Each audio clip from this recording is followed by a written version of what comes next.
Game 3 tonight in TD Garden.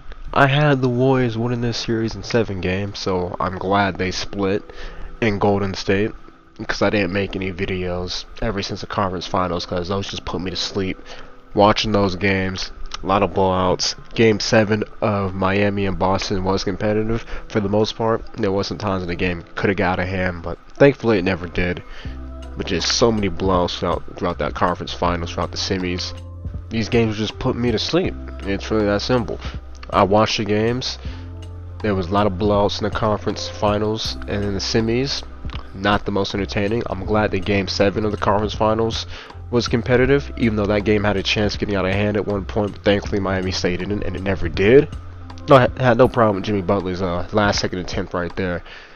You're down 2, you go for the win. It's game 7. Jimmy Butler hasn't taken a rest at all in that game.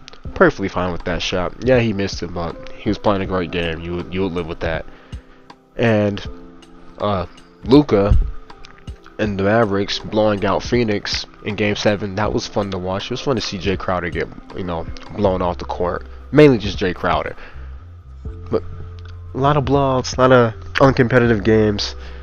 I do think Boston wins tonight, even though they haven't been the best at home. They're like 500, 5-4 at home. I don't know how they struggle at home in the playoffs. Doesn't make much sense to me. They'll have to turn that around though. Obviously they want to win the finals. But I do think they win game 3 tonight, and I have the Warriors taking game 4, following tonight's game. And when it comes to what Boston's been doing, looks like they're gonna I would assume they're gonna go with more switching tonight, because in game 1, like they were dropping on Steph Curry, with Williams or Theis. They will have their foot in the paint or in that 16-foot area, and Steph Curry will be open for a wide open three. And he's made them pay for it in both games. Now they did lose game 1. Jordan Poole hasn't done anything really in this series until the third quarter of game 2. But it's mainly been Steph and Wiggins for the Warriors. Then you got Jason Tatum, Jaylen Brown for the Celtics. Al Horford was incredible in game 1 though, 5-3. Same with Derek Wright, like 5 threes. But they cooled off in the following games. Looking forward to the rest of the series, even though I don't want to see either one of these teams win. It looks like it should be a good series, and we'll wait and see. Honestly, if you had to pick a Finals MVP right now for either team, it would be Jaylen Brown for the Celtics and Steph Curry for the Warriors. As Jason Tatum, while he did have 13 assists in that first game, he was pretty awful. 3-17 performance.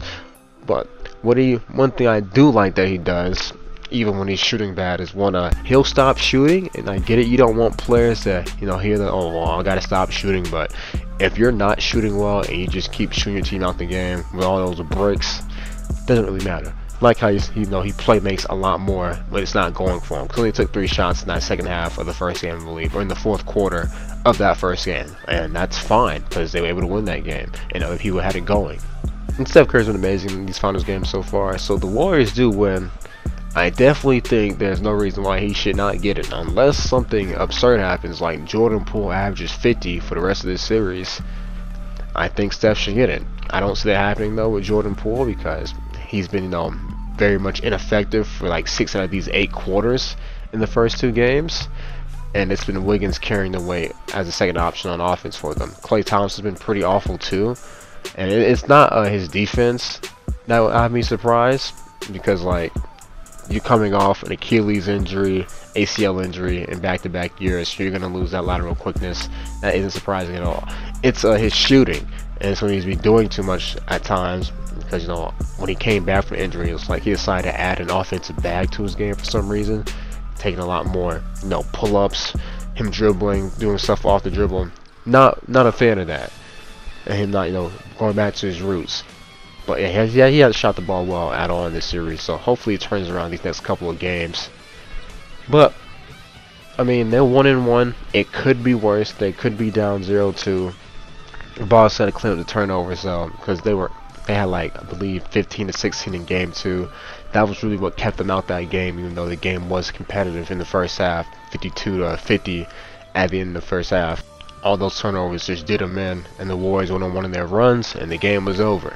But looking forward to game 3 tonight. Again, I got Boston winning.